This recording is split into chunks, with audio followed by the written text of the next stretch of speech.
You set a playoff record, 248 yards.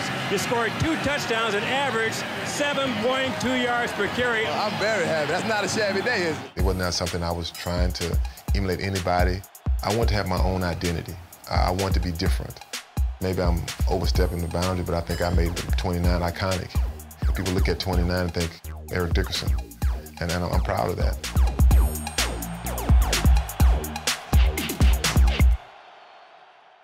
Southern California playoff game, 1985.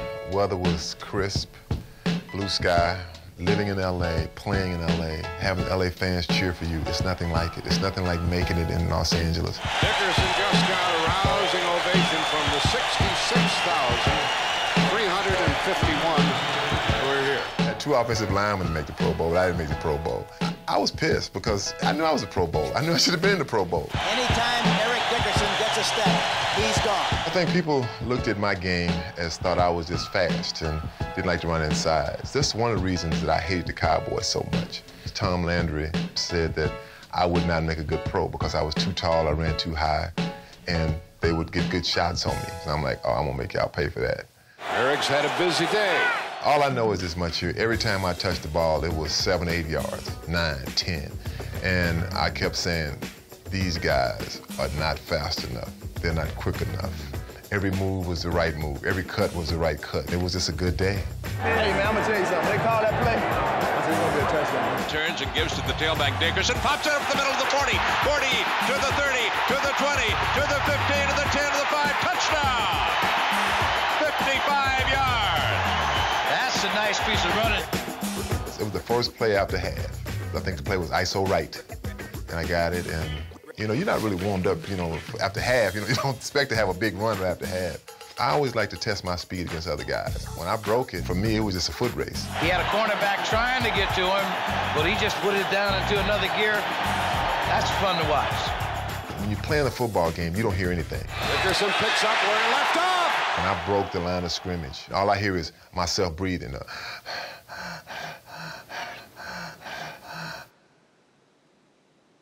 It's almost like the volume's turned down, and then all of a sudden when you score, I was like,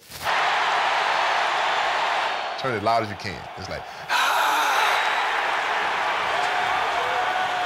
Peter Brock turns out and pitches off to Dickerson. Hard right at the 40, 35, 30, down to the 20, 15, down to the 10, to the 5. Touchdown!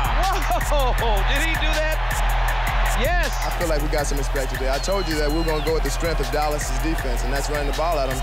Everyone said that we couldn't run the ball at them. We felt like we could. There was no player that I was intimidated by. Take that in your face. It's not about being arrogant. You know, you have to have a confidence about yourself when you play the position running back because, you know, you get hit, they talk to you, and they can try to take your confidence away from you. That's what they do, if they can. There was one guy on that team that I did not like, and he didn't like me, Eugene Lockhart. We hated each other. And we were talking during the game, we were talking during the game. He tries to arm tackle me coming through the hole. He sticks his arm out.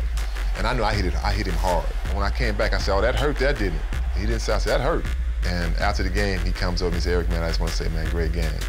I said, thanks, Eugene. I never thought I'd hear that come out of his mouth. And I didn't know I hurt him because I broke his forearm when he tried to tackle me. I think it almost took that for him to respect my game. And from that point on, we were cool. The Rams 20 and Dallas nothing. 248 yards.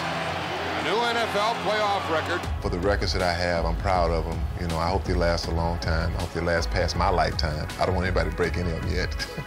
And I'm honest about it. I cherish that game for sure.